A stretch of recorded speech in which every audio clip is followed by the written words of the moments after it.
नमस्ते। आज हम भारत की सबसे पुरानी और शायद सबसे रहस्यमय कोल्ड केस फाइल को खोलने जा रहे हैं। ये कहानी है सिंधु घाटी की खोई हुई सभ्यता की। तो चलिए इस तहकीकात में आगे बढ़ते हैं और इस रहस्य की परतों को खोलते हैं। जरा सोच कर देखिए, एक ऐसी सभ्यता जो मिस्र के पिरामिडों से भी पुरानी थी। एक ऐसी जगह जहां ना कोई राजा था, ना कोई बड़े बड़े युद्ध हुए। और उनका ड्रेनेज सिस्टम, वो तो आज के मॉडर्न अपार्टमेंट्स को भी टक्कर दे सकता था। और फिर अचानक सब कुछ गायब हो गया। सवाल ये है कि आखिर हुआ क्या था? यही वो सवाल है जो इस पूरी कहानी का सेंटर पॉइंट है। तो अपनी इन्वेस्टिगेशन शुरू करते हैं और सबसे पहले ये समझना जरूरी है कि हम कितनी विशाल और कितनी पुरानी सभ्यता की बात कर रहे हैं। ये कोई छोटा मोटा गांव नहीं था, बल्कि सचमुच में एक पूरी की पूरी खोई हुई दुनिया थी।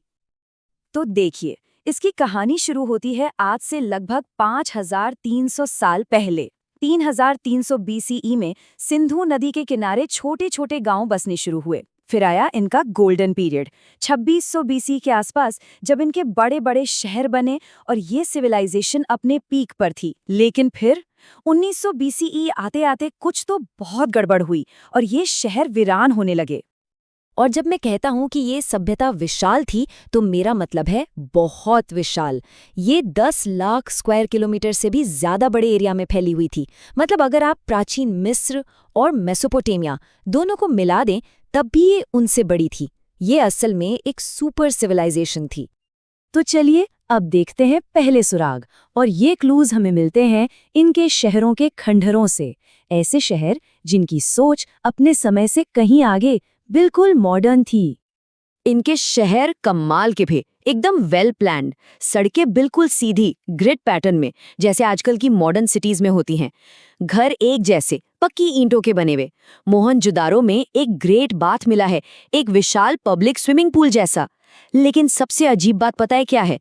कहीं भी कोई बड़ा सा महल या शानदार मंदिर नहीं मिला। इससे अंदाजा लगाया जाता है कि शायद वहां सब बराबर थे, कोई राजा रानी का चक्कर ही नहीं था। और उनकी इंजीनियरिंग, वाह! सोचिए, हजारों साल पहले हर घर में ढकी हुई नालियां थीं जो शहर के मेन सीवेज सिस्टम से जुड़ती थीं। उनका वाटर मैनेजमेंट इतना एडवांस था कि आप उसे आज के सिस्टम से कंपेयर कर सकते हैं। ये उस जमाने के हिसाब से तो बिल्कुल नेक्स्ट लेवल था। तो ये तो हुई शहरों की बात। अब थोड़ा वहां रहने वाले लोगों को जानते हैं। सबूतों के मुताबिक ये लोग जबरदस्त व्यापारी और इंजीनियर थे, योद्धा नहीं। ये लोग आम ट्रेडर्स नहीं थे, ये ग्लोबल ट्रेडर्स थे।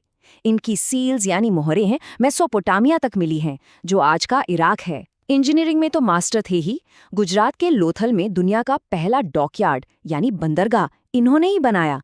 और एक मजेदार फैक्ट, दुनिया में सबसे पहले कॉटन की खेती भी इन्होंने ही शुरू की। लेकिन एक और मिस्ट्री है। इतनी बड़ी सिविलाइजेशन में हथियार बहुत ही कम मिले हैं, जिससे लगता है कि ये लोग काफी शांतिप्रिय थे। और अब आते हैं इस पजल के सबसे बड़े पीस पर, उनकी स्क्रिप्ट, उनकी लिखावट। हमें 400 से ज्यादा अलग अलग सिंबल्स मिले हैं सील्स पर, बर्तनों पर। लेकिन प्रॉब्लम यह है कि आज तक इसे कोई डिकोड नहीं कर पाया है। ये एक ऐसा सीक्रेट कोड है जिसके अंदर शायद उनकी पूरी सोसाइटी के, उनके विश्वासों के और हाँ, उनके गायब होने के राज छुपे हो सकते हैं। तो अब हम पहुंच गए हैं अपनी इन्वेस्टिगेशन के क्लाइमैक्स पर। सबसे बड़ा सवाल, इतनी एडवांस्ड सिविलाइजेशन का द एंड कैसे हुआ? ये इस पूरे केस की सबसे बड़ी मिस्ट्री है। सवाल बिल्कुल सीधा सा है, आखिर इनके साथ हुआ क्या? क्यों ये बड़े बड़े वेल प्लान्ड शहर अचानक से खाली हो गए? चलिए, जो मेन थ्योरीज हैं उनको देखते हैं। तो बेसिकली दो मेन थ्योरीज हैं। एक है पुरानी थ्योरी, जिसे काफी समय तक माना गया, आर्यन इन्वेजन थ्योरी, यानी कि आर्यंस ने आकर हमला किया। और दूसरी है एक नई थ्योरी जो नए सबूतों पर बेस्ड है, क्लाइमेट चेंज, यानी मौसम में बदलाव और प्राकृतिक आपदाएं। तो पहले बात करते हैं पुरानी थ्योरी की, आर्यन इन्वेजन। कई सालों तक इतिहास की किताबों में यही पढ़ाया गया कि बाहर से आक्रमणकारी आए, जिन्हें आर्यंस कहा गया, और उन्होंने इस सिविलाइजेशन को खत्म कर दिया। लेकिन अब नए सबूतों ने इस पूरी कहानी पर ही एक बड़ा सा क्वेश्चन मार्क लगा दिया है। और ये क्वेश्चन मार्क लगा है राखीगढ़ी में हुई हाल की खुदाई से। वहां किसी भी तरह के बड़े युद्ध या हमले का कोई सबूत नहीं मिला। ना ही वहां घोड़े या लोहा मिला जो आर्यन कल्चर से जुड़ा जाता है। और सबसे बड़ा प्रूफ, डीएनए एनालिसिस। इससे साफ हो गया कि वहां के लोग लोकल थे, कहीं बाहर से नहीं आए थे।